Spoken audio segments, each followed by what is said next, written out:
बिस्मिल्लाहिर्रहमानिर्रहीम। अज़ीज़ तलबा, अस्सलाम वालेकुम।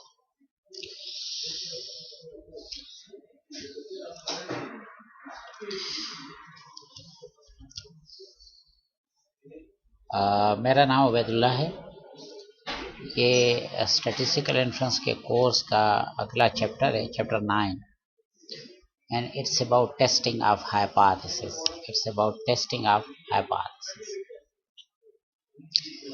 हाइपोथेसिस बेसिकली एजम्पशंस होते हैं और रिसर्च में हमें हाइपोथेसिस टेस्ट करने पड़ते हैं। तो मुख्तसर इतना समझ लें, तो यह उसके हवाले से बहुत अहम है और यह रिसर्च में नहीं, बिजनेस में भी कई जगहों पर करना पड़ता है। चले जी आगे बढ़ते हैं, बिस्मिल्लाह करते हैं।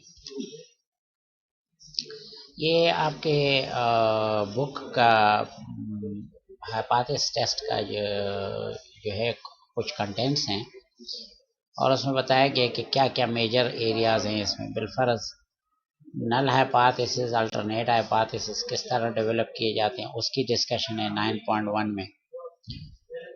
इस प्रोसेस में, हाइपोथेसिस टेस्टिंग प्रोसेस में, दो किस्म के एरर होते हैं आपसे, टाइप 1 टाइप 2 एरर हम कहते हैं। वो क्या चीज़ है, और इसके अलावा कुछ और टर्मिनोलॉजी है तो वो इधर डिस्कस हुई है।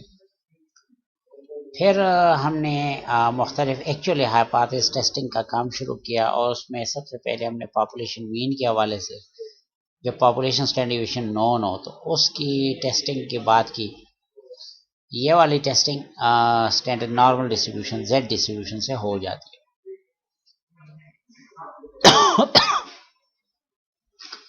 और फिर जब पॉपुलेशन स्टैंडर्ड डिवीजन अननोन हो और हमें पॉपुलेशन मीन को के हवाले से हाइपोथेसिस टेस्ट करना पड़े, तो ये हमारे पास एक और डिस्ट्रीब्यूशन है जिसको हम टी डिस्ट्रीब्यूशन कहते हैं, उसकी मदद से ये टेस्टिंग हम कर लेते हैं। तो उसका जिक्र है। फिर कुछ पॉपुलेशन प्रोपोर्शन के हवाले से भी काम करना है, ठीक है ना जी। तो ये कई एक एरियाज हैं कि जिसमें हमने हाइपोथेसिस टेस्ट के हवाले से, अगरचे मैं सारा चैप्टर कवर नहीं कर रहा लेकिन इसके बावजूद मैं उसका बहुत अहम पोर्शन तकरीबन सारा का सारा ही कवर कर लूँगा। चलिए जी आगे बढ़ते हैं।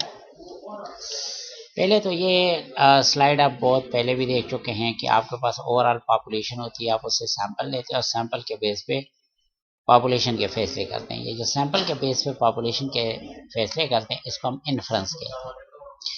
इन्फ्रेंस दो किस्म की होती है। एक इन्फ्रेंस मैंने यहाँ बताई थी कि आप पॉपुलेशन से एक सैंपल लेते हैं, ये कई दफ़ा डिस्कस हो चुका है कि पॉपुलेशन से आप नए किस्म के फिलामेंट्स के बेस पे बल्ब बनाए गए हैं आप, और आप उसकी एवरेज लाइफ मालूम करना चाहते हैं तमाम बल्ब की, जो अभी शायद सारे बने भी नहीं हैं। तो आपने क्या किया कि 200 बल्ब बना लिया और उनको सैंपल कंसिडर कर दिया नए फिलामेंट के साथ, और उनकी एवरेज लाइफ मालूम कर ली। इन 200 बल्ब के बेस पे एवरेज लाइफ मालूम हो गई। ज़ाहिर है ये पूरे पॉपुलेशन की नहीं है, ये इन 200 बल्ब की। और फिर इसके बेस पे पूरे पॉपुलेशन का अंदाज़ा लगा लिया। इसके बेस पे ये जो अंदाज़ा लगाते हैं इसको एस्टिमेशन कहते हैं। स्टैटिस्टिकल इन्फ्रेंस का एक एरिया है एस्टिमेशन, जिसमें पॉइंट एस्टिमेशन, इंटरवल एस्टिमेशन हम थोड़ा बहुत डिस्कस कर चुके हैं। स्टैटिस्टिकल इन्फ्रेंस का दूसरा एरिया है टेस्टिंग ऑफ हाइपोथेसिस, और अभी हम उसकी बात कर रहे हैं। तो हम स्टैटिस्टिकल इन्फ्रेंस के दूसरे एरिया में आ रहे हैं, टेस्टिंग ऑफ हाइपोथेसिस में आ रहे हैं। सबसे पहले हाइपोथेसिस क्या है, अभी मैं कुछ देर तक जो है मुख्तलिफ जो टर्मिनोलॉजी है थोड़ी बहुत वो मैं कवर करूँगा। हाइपोथेसिस क्या है? It's a supposition or proposed explanation made on the basis of limited evidence as a starting point for further investigation. तो हाइपोथेसिस बेसिकली फर्दर रिसर्च के लिए स्टार्टिंग पॉइंट होता है। और अभी ये बनता किस तरह है, ये वो लिमिटेड एविडेंस पे के बेस पे बन जाता है। जो बंदा जिस एरिया में काम कर रहा हो तो उस एरिया के हवाले से उसके जहन में एजम्पशंस आते हैं।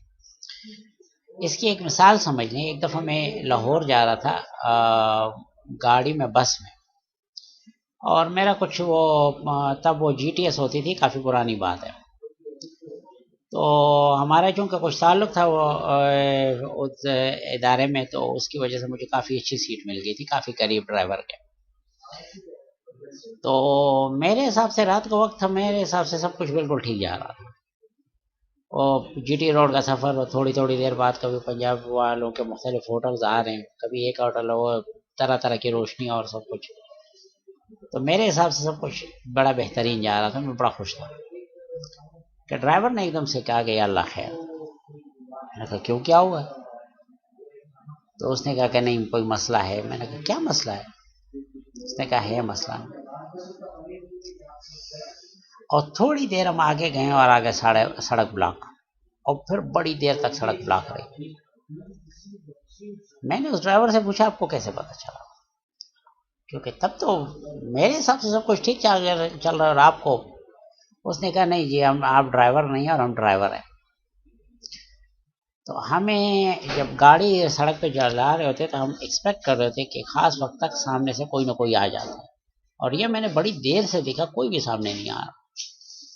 तो मैंने कहा या अल्लाह खैर, कि आगे शायद कोई मसला है। तो ये जो जहन में एजम्पशंस आते हैं, इसको हम हाइपोथेसिस कहते हैं। और ये कोई भी शख्स जिस एरिया में भी हो, उसके जहन में एजम्पशंस आ जाते हैं, ठीक है ना जी। A hypothesis is an educated guess about something in the world around you, ठीक है। आपके आसपास जो भी जिस माहौल में भी आप रहते हैं, जैसे मैंने वो ड्राइवर का अपना सड़क का माहौल या वर्ल्ड अराउंड है में, तो उसके हवाले से एक एजुकेटेड गेस था, और देखें वो गेस कई दफ़ा सही साबित हो जाता है। It should be testable either bye experiment और ऑब्जर्वेशन। तो हमने बाद में ऑब्जर्वेशन की मदद से देखा कि वाकई उस बंदे का अंदाज़ा दुरुस्त था। बाहर तो हाइपोथेसिस टेस्टेबल होना चाहिए।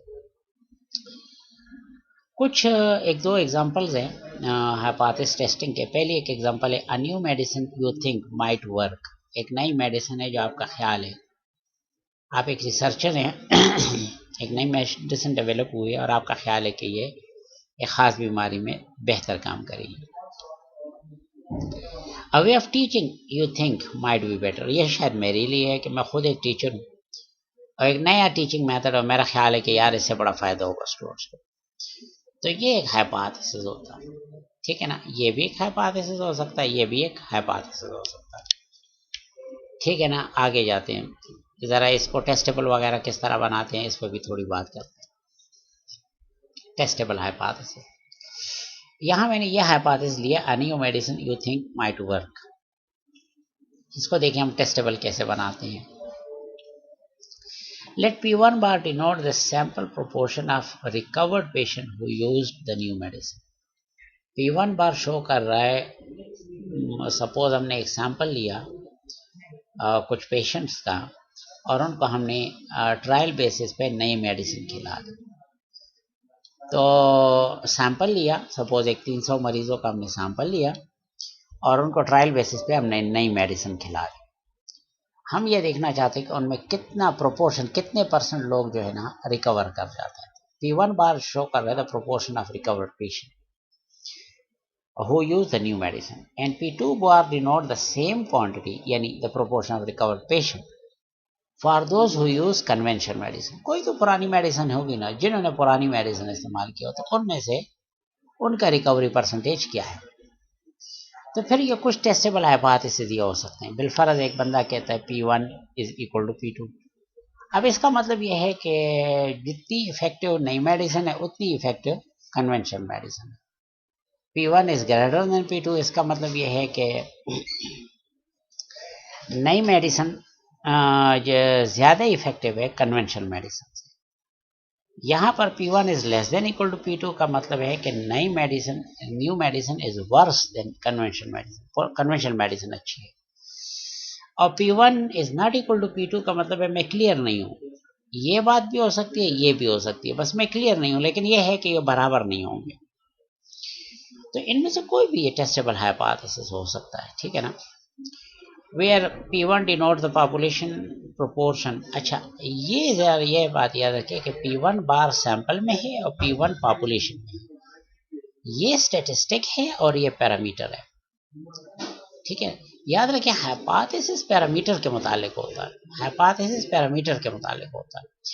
ये जितना भी स्टैटिस्टिकल इन्फ्लुएंस की तक दो हम करते रहते हैं, ये पॉपुलेशन के हवाले से कर रहे होते हैं। सैंपल को तो हम हेल्प के लिए इस्तेमाल करते हैं, तो ये सैंपल स्टैटिस्टिक आया है, लेकिन अल्टीमेटली होगा ये कि पॉपुलेशन के हाइपोथेसिस उस पर टेस्ट होंगे या पॉपुलेशन का प्रोपोर्शन इस पे एस्टिमेट होगा। बहरहाल क्योंकि ये अननोन होगा आपको, तो जो अननोन वैल्यूज हैं वो सैंपल के बेस पे हम एस्टिमेट कर लेते हैं। तो इसी तरह P1 denotes the population proportion of recovered patient who use the new medicine, और इसी तरह P2 होगा denote the population proportion of recovered patient who use the conventional medicine. तो ये बहरहाल, लेकिन ये जो आपके पास मैथमेटिकल फॉर्म में बाकायदा बड़ा क्लियर अंदाज में बात आ जाती है, ये वो टेस्टेबल हाइपोथेसिस हो जाता है। अच्छा जी, बिजनेस एनवायरनमेंट से भी एग्जांपल देते जाएं आपको।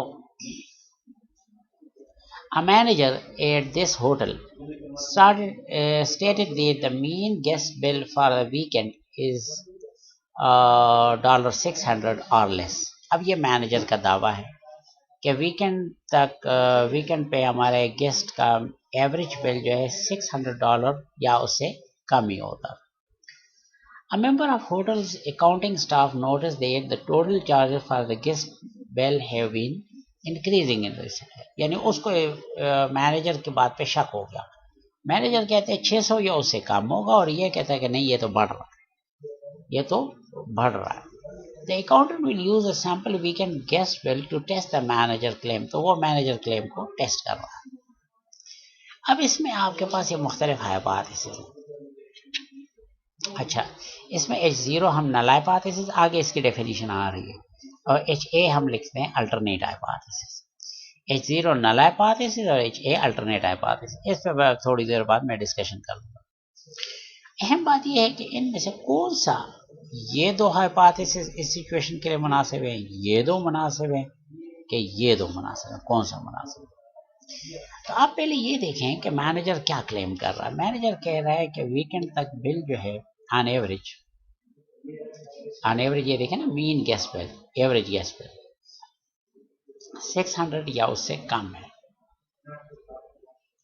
और दूसरी बात यह है कि नहीं, 600 से ज्यादा है। याद रखें, जो नल हाइपोथेसिस होगा उसमें इक्वल टू जरूर होगा, खुदा कर इस फॉर्म में हो या इस फॉर्म में हो या इस फॉर्म में हो, क्योंकि इवन इसके अंदर भी और इसके अंदर भी इक्वल टू मौजूद है। नल हाइपोथेसिस जितने होते हैं उसमें इक्वल टू जरूर होता है, बाकी ग्रेटर देन या लेस देन उसका शक हो सकता है, लेकिन उसमें इक्वल टू लाजमन होगा। बहरहाल इस सिचुएशन को सबसे बेहतर ये वाली बात एक्सप्लेन कर रही है। क्यों?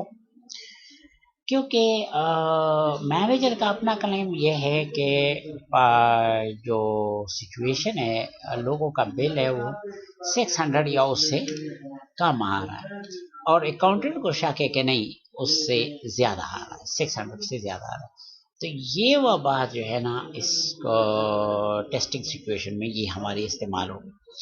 बाकी ये इक्वल टू वाला हमने ऊपर क्यों रखा है, ये मैंने आपको बताया नल हाइपोथेसिस में इक्वल टू जरूर होगा, इसलिए यही पर नल में रखा जाएगा, अल्टरनेट में ये होगा।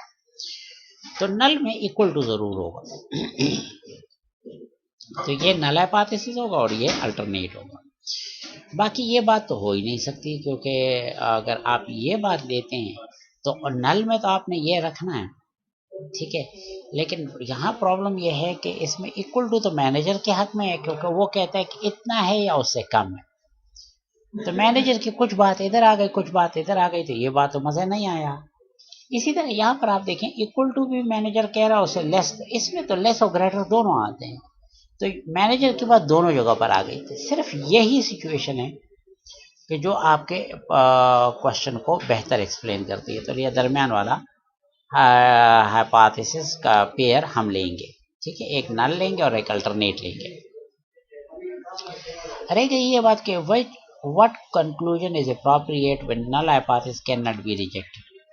अगर हमारे पास, अब दरमियान के बोध को छोड़ के ये मैं बात कर रहा हूँ, दरमियान में लंबा चौड़ा टेस्टिंग प्रोसेस होगा, लेकिन सपोज टेस्टिंग प्रोसेस बताया कि null hypothesis can not be rejected, हम इसको रिजेक्ट नहीं कर सकते। इसका मतलब है नल हाइपोथेसिस को हमने एक्सेप्ट करना है, नल हाइपोथेसिस को एक्सेप्ट करना है तो इसका मतलब ये है कि मैनेजर सही था, अंदाज़ा उसका सही था, और ये जो अकाउंटेंट ने जो थोड़ा बहुत देखा है ये वैसे ही बाई चांस बाद औकात बाज बिल बढ़ जाते हैं तो उससे उसको वैसे ही शक पड़ गया, लेकिन असल बात ये कि मैनेजर की बात को सपोर्ट मिल गया है। ठीक है ना जी। तो मैनेजर के बात के हक में हमें एविडेंस मिल गया है, इसका असल मतलब ये है।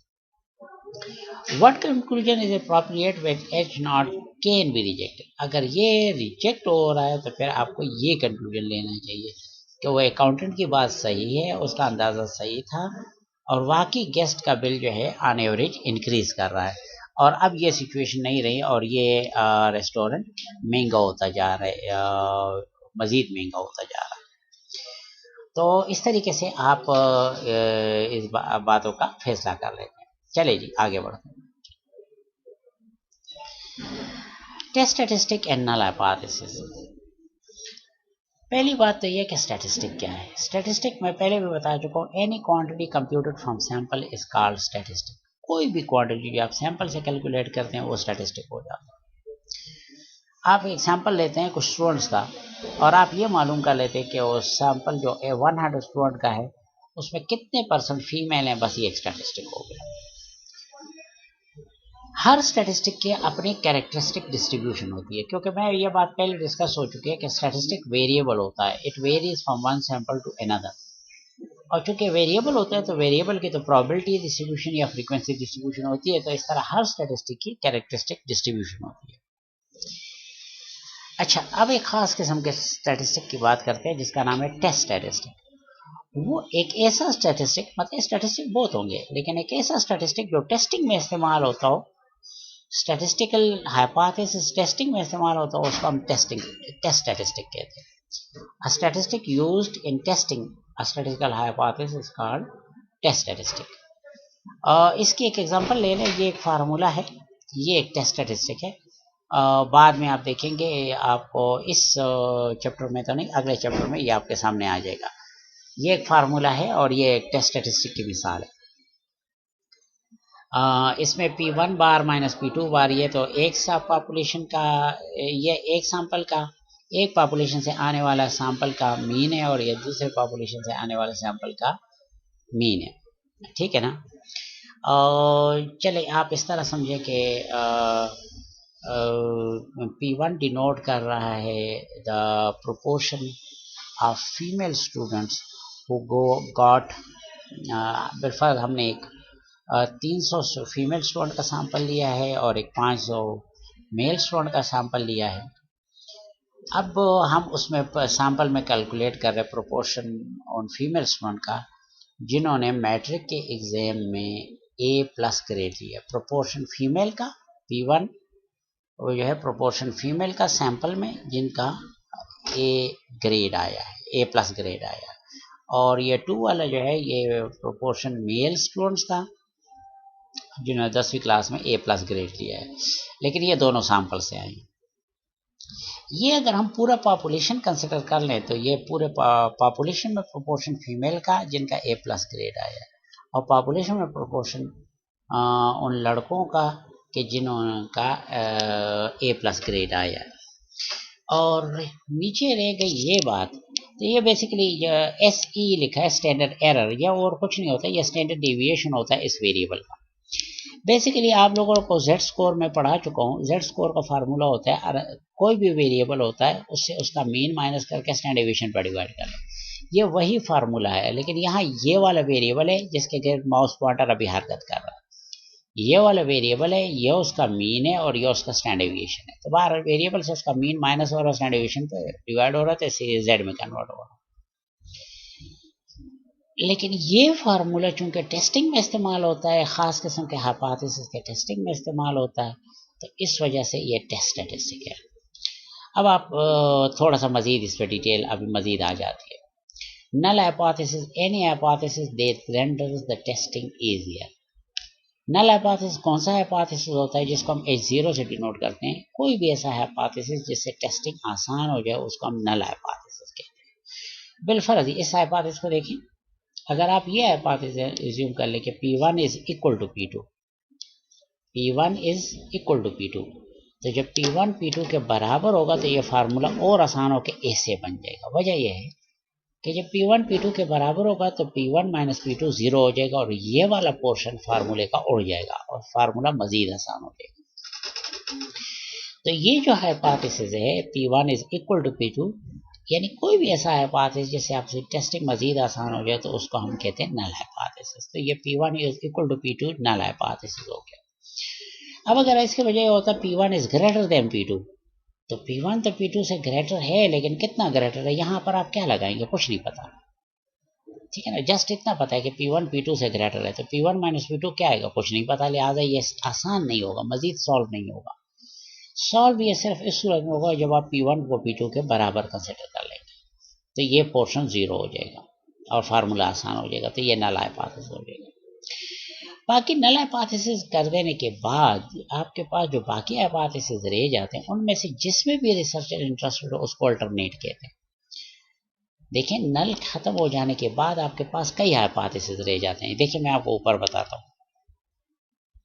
यहाँ देखें, P1 इक्वल टू P2 तो आपका नल हाइपोथेसिस होगा, लेकिन अल्टरनेट में ये देखें P1 is greater than P2, P1 is less than P2, P1 is not equal to P2। इनमें से कोई भी अल्टरनेट हो सकता है। ये अब डिपेंड करता है कि रिसर्चर किस में इंटरेस्टेड है। सपोज के रिसर्चर इस वाले में इंटरेस्टेड है तो वो ये अल्टरनेट हाइपोथेसिस हो जाएगा, अगर वो इसमें इंटरेस्टेड है तो ये अल्टरनेट हो जाएगा। ये डिपेंड करता है कि वो किस में इंटरेस्टेड है। So any other hypothesis in which for whatever reason the researcher or management is interested, ठीक है। तो alternate hypothesis may be directional or non directional, ठीक है। जिस alternate hypothesis में less than हो या greater than हो वो directional होता है, और जिसमें not equal to हो वो non directional होता है। देखें, ये अल्टरनेट हाइपोथेसिस डायरेक्शनल है, ये भी डायरेक्शनल है, ये नॉन डायरेक्शनल है। इसलिए कि इसमें हमें क्लियर है कि P1 हम जो एजम्पशन ले रहे हैं उसमें ये कि P1 P2 से बड़ा होगा, तो डायरेक्शन क्लियर है।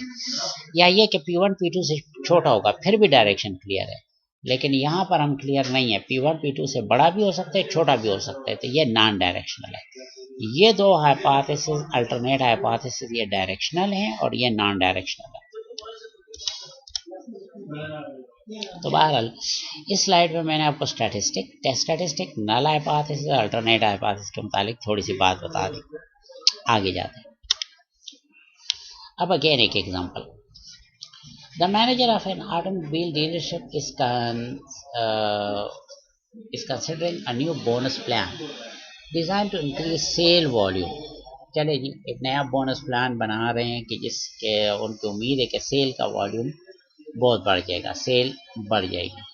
Currently the mean sale volume is 14 automobile per month, यानी अभी यह हो रहा है कि महीने में 14 ऑटोमोबाइल बिकते हैं। The manager want to conduct a research study to see whether the new bonus plan increase sale volume और नॉट। तो ये मैनेजर एक रिसर्च करना चाहता है, क्या है, ये शायद HR मैनेजर है, कि मैंने जो नया बोनस प्लान बनाया है इससे सेल बढ़ती है कि नहीं बढ़ती, ठीक है ना। और ये कि ये सेल पर्सनल को मोटिवेट करता है कि नहीं करता। To collect data on the plan, a sample of sale person will be allowed to sell under the new bonus plan for 1 month period. अच्छा जी, तो ये क्या कह रहे हैं कि कुछ सेल पर्सनल का सैंपल ले लेंगे और उनको अलाउ करेंगे, उनको नया प्लान 1 महीने के लिए ऑफर कर देंगे और उनको कहेंगे तुम लोग इस तरीका कार पे बेचो। Develop the null and alternate hypothesis most appropriate for this situation। एक तो null और alternate hypothesis banana. Comment on the conclusion when H naught cannot be rejected। Comment on the conclusion when H naught can be rejected। तो बहरहाल part A है।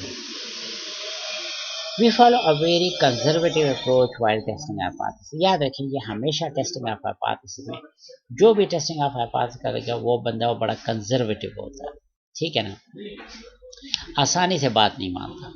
The following table shows appropriate null and alternate hypothesis. इस situation के लिए appropriate null hypothesis ये है कि the new bonus plan has no effect on sale volume.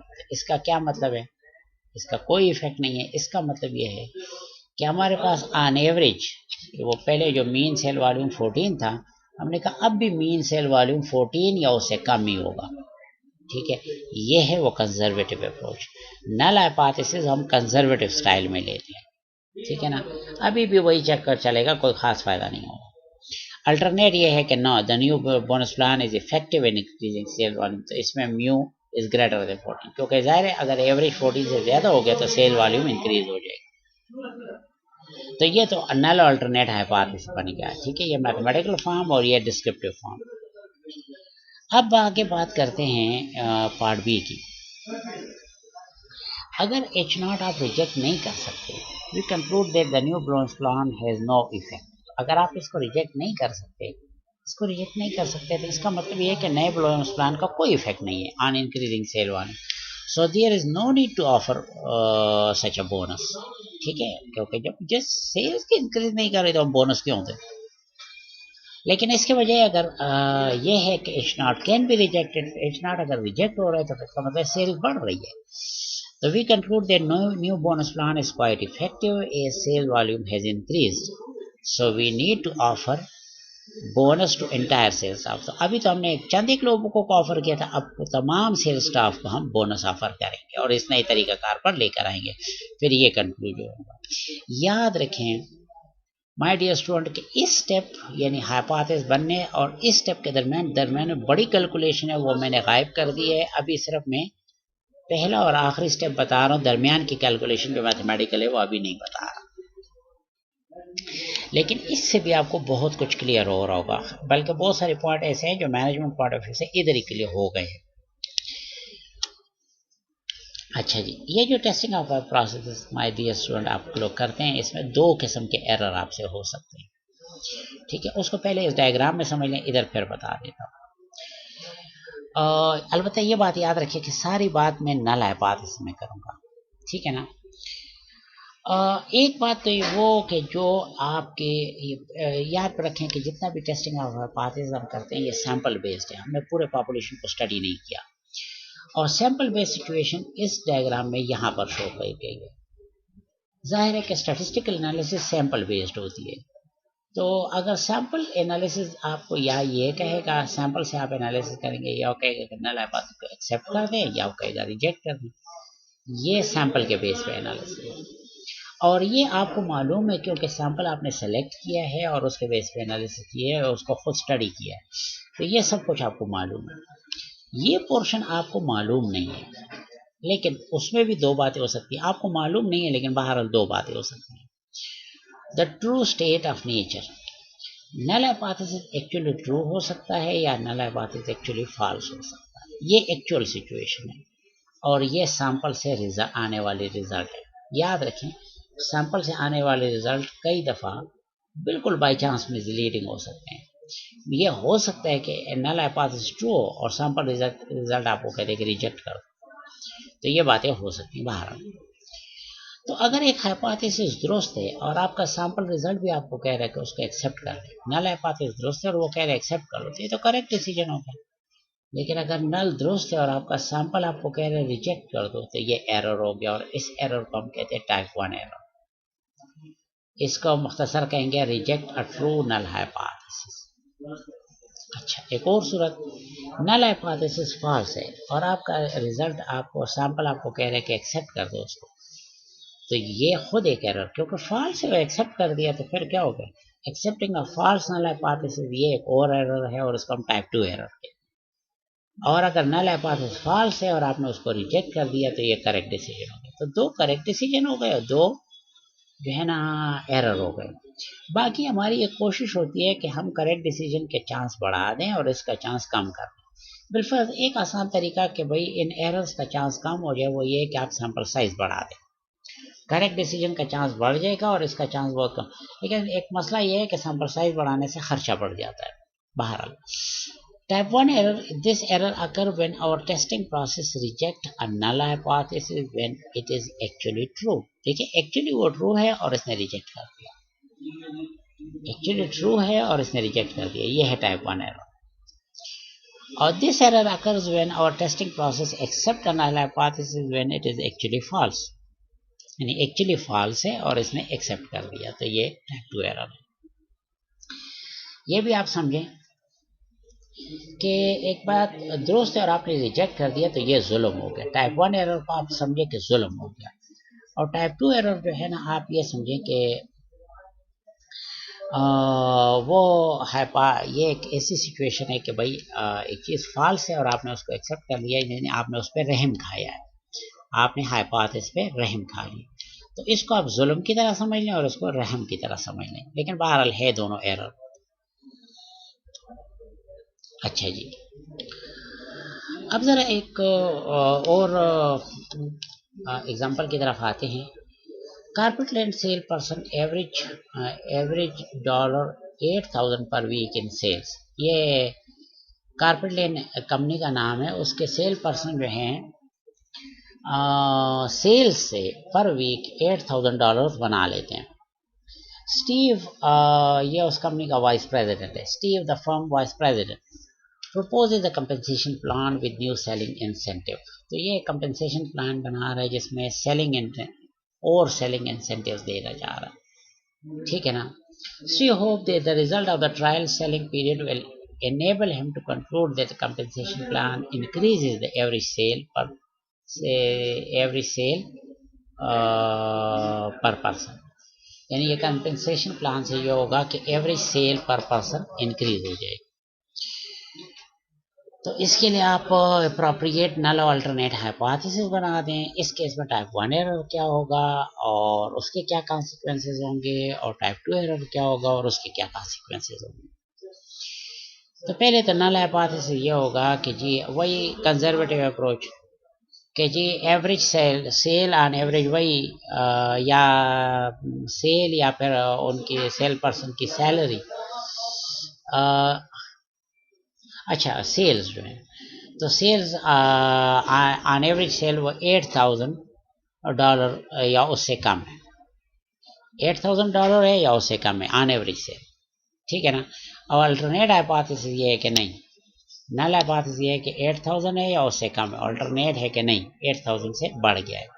तो वो एक्चुअली ये कहना चाहता है कि न्यू कंपेंसेशन प्लान से ये इधर चला जाएगा, लेकिन वहाँ नल हाइपोथेसिस वही कंजर्वेटिव अप्रोच के भाई जितने नए कंपेंसेशन प्लान से भी कोई खास फर्क नहीं पड़ा, वही पूरा पुख्तो खबर वही जड़ा पर जड़ा था, तो वही 8,000 या उससे कम ही सेल हो रही है पर cell person.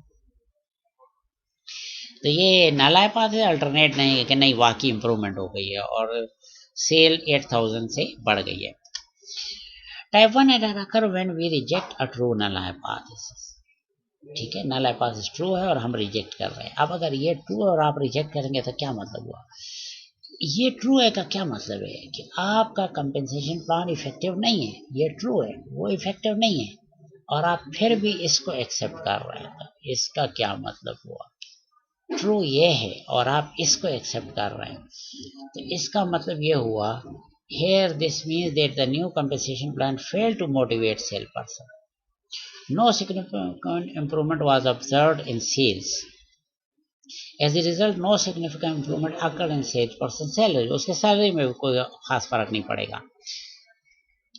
Still, the management rejected null hypothesis and insists that the new compensation plan is effective. The ultimate result may be stagnant sales उधर ही खड़ी रहेंगी, investing resources on implementing a failed idea, और एक failed idea होगा और आप उसको implement कर रहे होंगे और रिसोर्सेज ज़ाया कर रहे होंगे, यानी फेल्ड आइडिया क्या है, वो कंपेंसेशन प्लान वो फेल्ड आइडिया है। सी क्या है, what is type 2 error in this situation. अब टाइप 2 एरर क्या है कि ये जो है ना फॉल्स है और आप इसको एक्सेप्ट कर रहे हैं, ठीक है ना।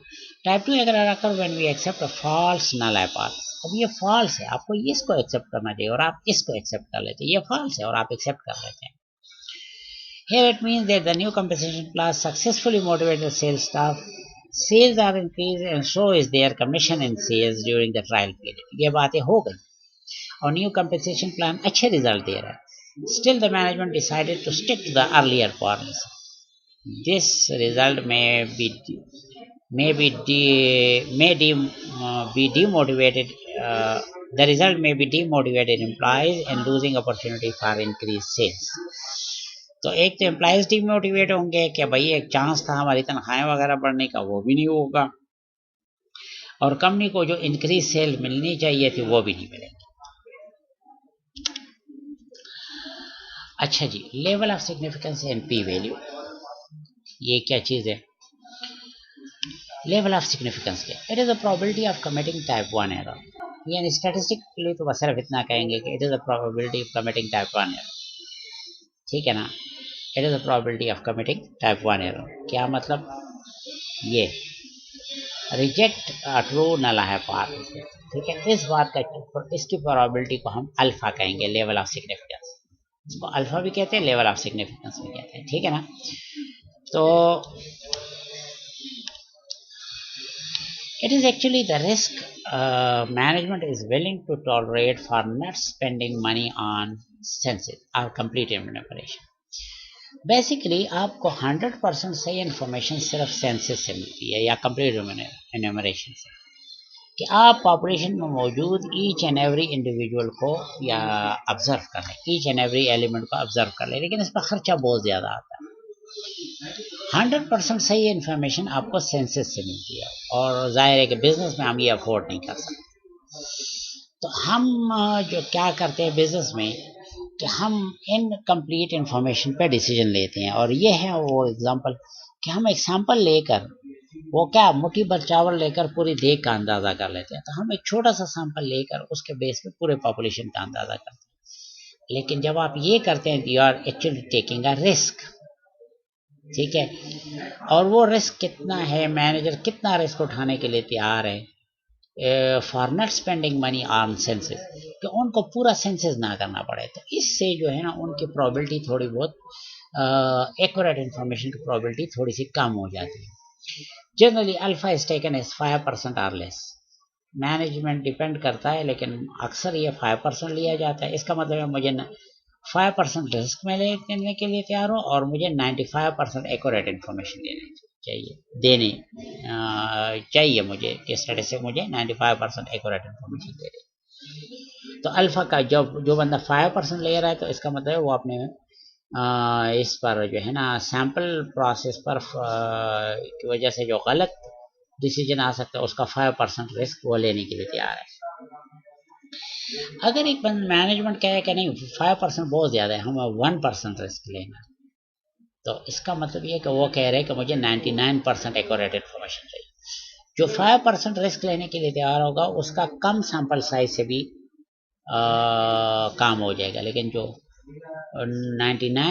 1% रिस्क लेगा और 99% एक्यूरेट इन्फॉर्मेशन लेगा, तो उसके लिए सैंपल साइज बढ़ाना पड़ेगा। तो बहरहाल ये कुछ कहानी है लेवल ऑफ सिग्निफिकेंस की।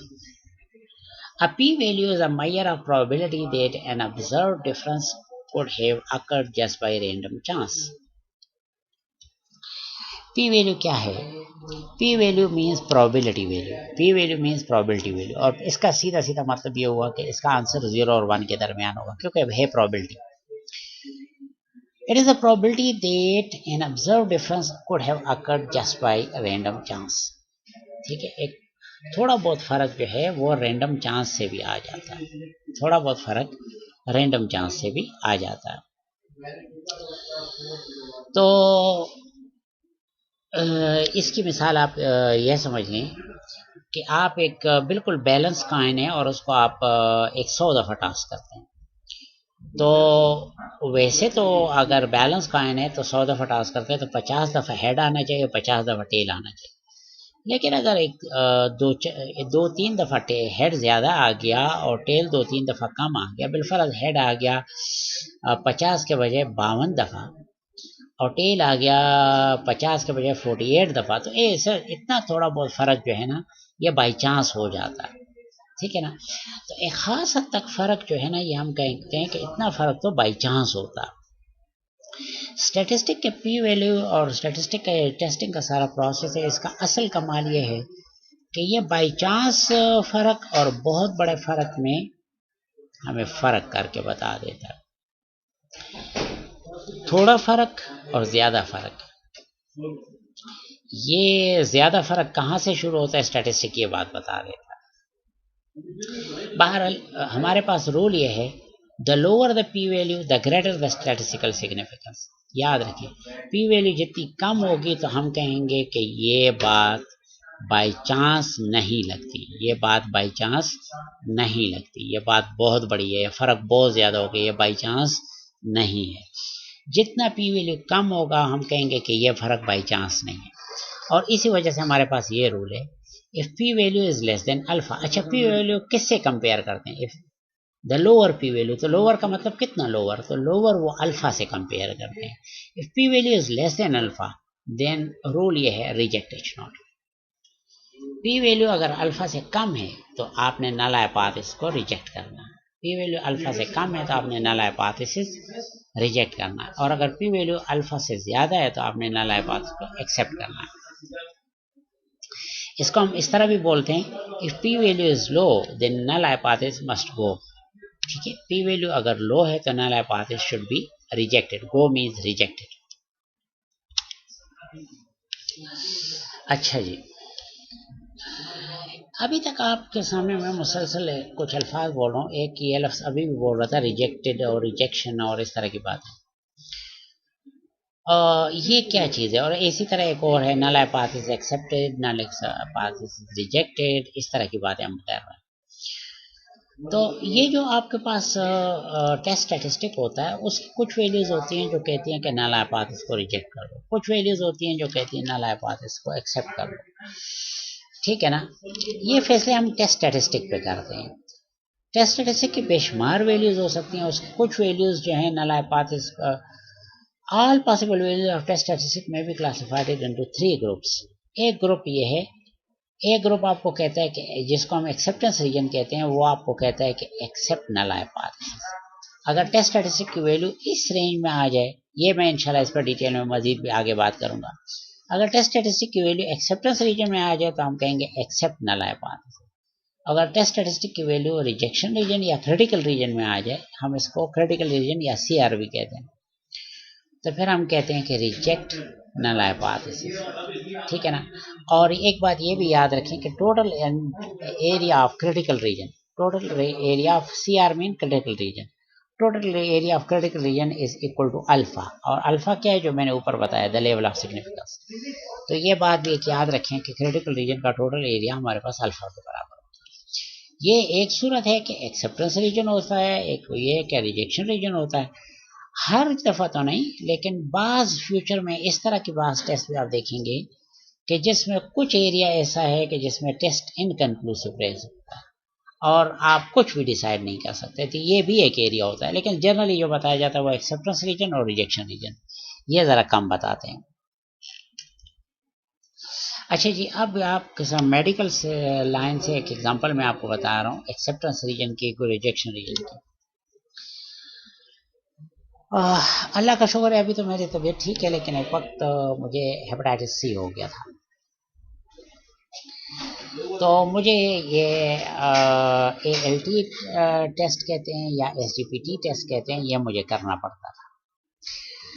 अब ये SGPT टेस्ट जो है ना, या ALT टेस्ट, ये बेसिकली एक ब्लड का टेस्ट होता है। ठीक है ना? तो इस टेस्ट से क्या है, ये एक कुछ कैलकुलेशन होती है ब्लड पे, कुछ खास किस्म की कैलकुलेशन। बेसिकली वो मालूम करते हैं कि ब्लड में कुछ खास किस्म की चीज़ों को कैलकुलेट करके मालूम करते हैं कि लिवर पे बोझ कितना है। ठीक है ना जी? तो एक खास मकदार में लिवर पे बोझ वैसे ही होता है और वो नॉर्मल कंसिडर होता है। लेकिन अगर वो खास हद से ज़्यादा हो जाए या खास हद से कम हो जाए तो वो प्रॉब्लम को इंडिकेट करता है, वो फिर प्रॉब्लम को इंडिकेट करता है। ठीक है? तो अब आपके पास ALT वो जो टेस्ट है जो लैब में होता है, वो टेस्ट जो है ना आपके पास टेस्ट स्टैटिस्टिक है, उसकी वैल्यू 7 से लेके 55 के दरमियान ये नॉर्मल रेंज है। इतना बोझ तो वैसे ही हो उसमें अक्सर आ जाता है। अगर 55 से ज़्यादा हो तो हम कहेंगे कि बोझ बढ़ रहा है, अगर 7 से कम हो तो हम कहते हैं बोझ ज़रूरत से बहुत ही ज़्यादा कम है। ये भी मसले को इंडिकेट करता है, ये भी मसले को। ये एक्सेप्टेंस रीजन है जो ग्रीन में शो किया गया है, और जो इस तरह शो कर दिया गया है, ये जो है ना रिजेक्शन रीजन है। और रिजेक्शन रीजन ये है कि भाई सिचुएशन नॉर्मल नहीं है, ज़रा देखो आगे क्या मसला है। सिचुएशन नॉर्मल नहीं है, ये भी नॉर्मल नहीं है और ये भी नॉर्मल नहीं है, तो इसका ये मतलब है। ठीक है ना? तो ये और ये रिजेक्शन रीजन है और ये एक्सेप्टेंस रीजन है, ठीक है ना जी। अच्छा, और ये भी बताता जाऊँ कि जिस टेस्ट का रिजेक्शन रीजन कुछ इस साइड पे हो कुछ इस साइड पे हो, दोनों साइड्स पे हो, तो हम उसको टू टेल्ड टेस्ट कहते हैं। ये इस टेस्ट के दोनों साइड पे रिजेक्शन हो रही है, इस साइड पे भी इस साइड पे भी, तो ये टू टेल टेस्ट है। और अगर एक साइड पे रिजेक्शन हो, या इधर हो या इधर हो, दोनों साइड पे ना हो, तो फिर उसको वन टेल टेस्ट कहते हैं या वन साइडेड टेस्ट कहते हैं। तो फिलहाल ये टू टेल टेस्ट है। तो ये वन साइडेड और टू साइडेड टेस्ट की भी बात आ गई है। One sided test occur when we have a directional alternate hypothesis. One sided test कब होता है? जब आपके पास अल्टरनेट हाइपोथेसिस डायरेक्शनल हो। ये जरा बहुत पीछे रह गया, लेकिन चले मैं उधर जाके फिर वापस आता हूँ।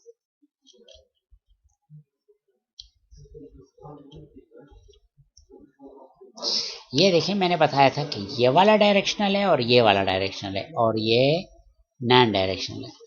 अगर आपके पास टेस्ट इस तरह है, ग्रेटर देन है, P1 is greater than P2, तो सारा का सारा, ये देखिए ये ग्रेटर है, तो सारा का सारा रिजेक्शन रीजन इस साइड पे आ जाएगा, राइट पे आ जाएगा। और अगर ये लेस देन है और डायरेक्शन है, तो सारा का सारा रिजेक्शन रीजन इस साइड पे आ जाएगा, लेफ्ट पे आ जाएगा। और अगर नॉट इक्वल टू है, तो आधा इधर आ जाएगा और आधा इधर आ जाएगा। याद रखें, नॉट इक्वल टू केस में टू टेल टेस्ट बनता है या टू साइडेड टेस्ट बनता है, और इसमें और इसके केस में या डायरेक्शन के केस में वन साइडेड टेस्ट बनता है, वन साइडेड क्रिटिकल रीजन बनता है। तो one sided test occur when we have a directional alternate hypothesis, जिसमें हमें डायरेक्शन क्लियर हो, या ग्रेटर हो या लोअर हो। In such cases entire critical region, जितना भी क्रिटिकल रीजन है अल्फा के बराबर, फॉल ऑन वन साइड, या लेफ्ट पे चला जाता है या राइट पे, दोनों पे नहीं जाता। Two sided test occur when alternate hypothesis is non directional in nature, और जिसमें नॉट इक्वल टू आ जाता है। और याद रखें, ये बात हमेशा अल्टरनेट हाइपोथेसिस में होती है।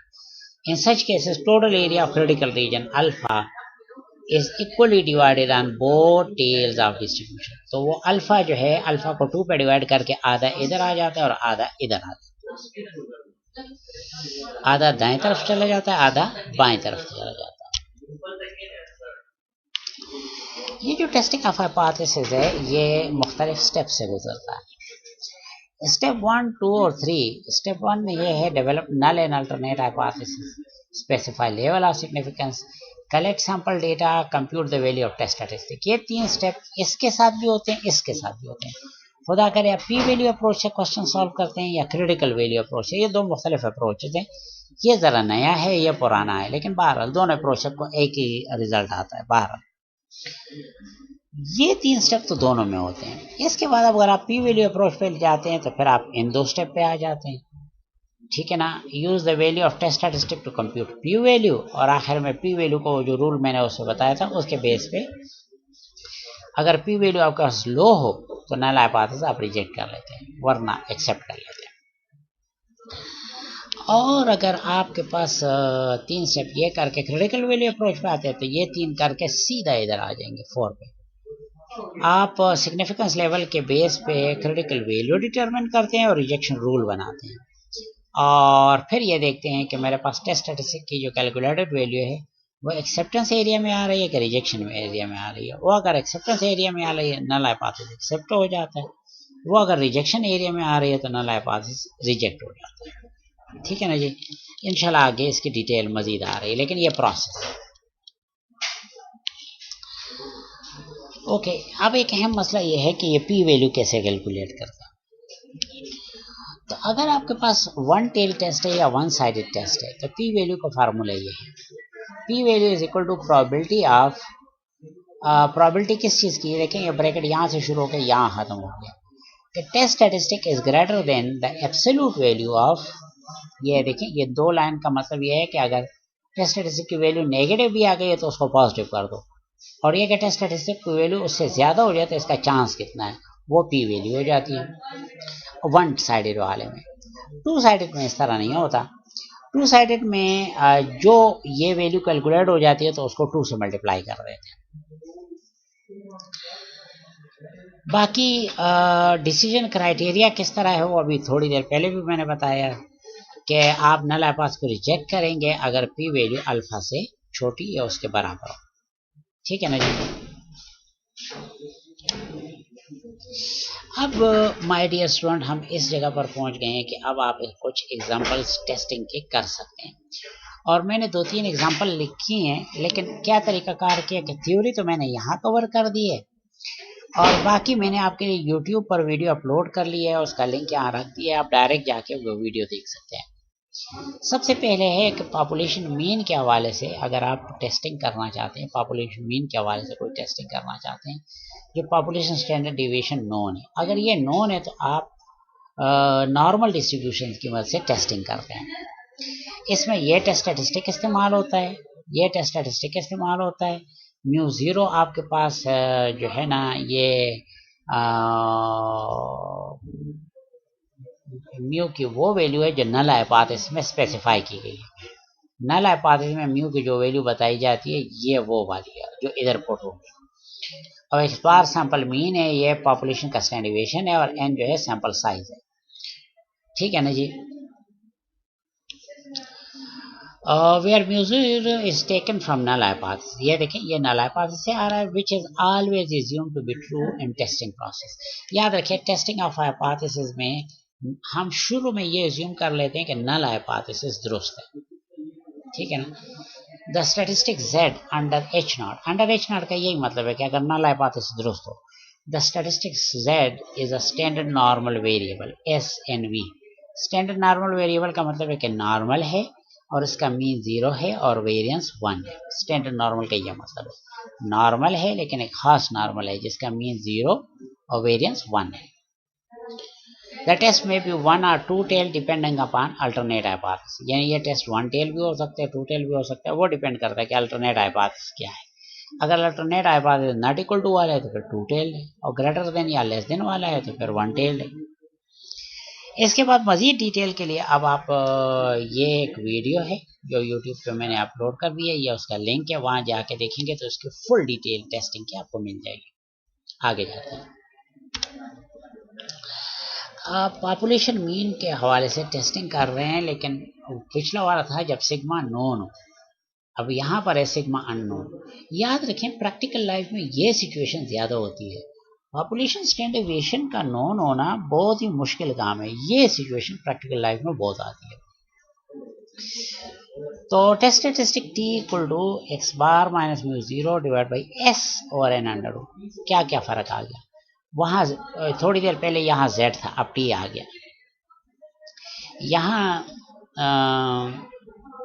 पॉपुलेशन का स्टैंडर्ड डेविएशन था, अब सैंपल का स्टैंडर्ड डेविएशन आ गया यहाँ पर।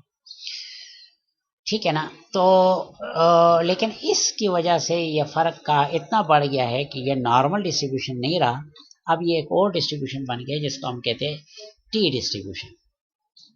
बहरहाल बाकी म्यू 0 वही है, नल हाइपोथेसिस से आया है, और उसको हमेशा नल हाइपोथेसिस को हमेशा हम शुरू में कंसिडर करेंगे कि वो दुरुस्त है, अनलेस कि हमारा टेस्ट बहुत सख्ती से उसके खिलाफ ना बोल दे। The statistic T under H naught has T distribution with n-1 degrees of freedom. n क्या है, सैंपल साइज है। ठीक है ना। तो अगर आपके पास सैंपल साइज से 40 है तो 40 - 1 39 आपके पास डिग्रीज ऑफ फ्रीडम हो जाएगा। तो the test statistic T has it has T distribution, ये एक और डिस्ट्रीब्यूशन है। ठीक है, और इसके खास degree of freedom, degree of freedom आप समझिए सैंपल में मौजूद independent observation, the number of independent observation in sample. Again ये टेस्ट टू टेल भी हो सकता है, वन टेल भी हो सकता है, वही अल्टरनेट हाइपोथेसिस पे डिपेंड करता है। अब आप जाएं और इस वीडियो को देखें, इस लिंक पे देखें, आपको बात समझ आएगी। बाकी डिटेल उधर तो क्या कहते हैं, बाकी पर्दे स्क्रीन पर। Okay, test concerning population proportion.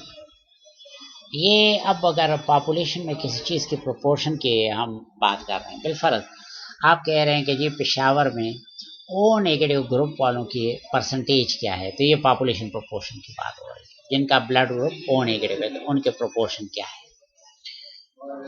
तो ये जनरली लार्ज सैंपल टेस्ट होता है और इसकी एक बात है कि N P should be greater than 0 and n into 1 minus p should also be greater than 0 where p is the proportion.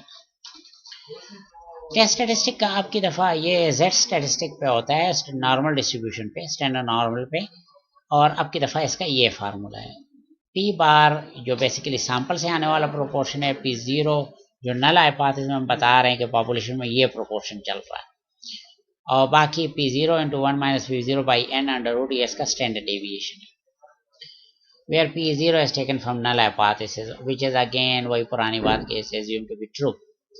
The statistic under h0 is a standard normal variable. Again one tail हो सकता है, two tail हो सकता है, अब जाके ये video देखिए. Thank you for being with us. Assalamu alaikum wa rahmatullahi wa barakatuh.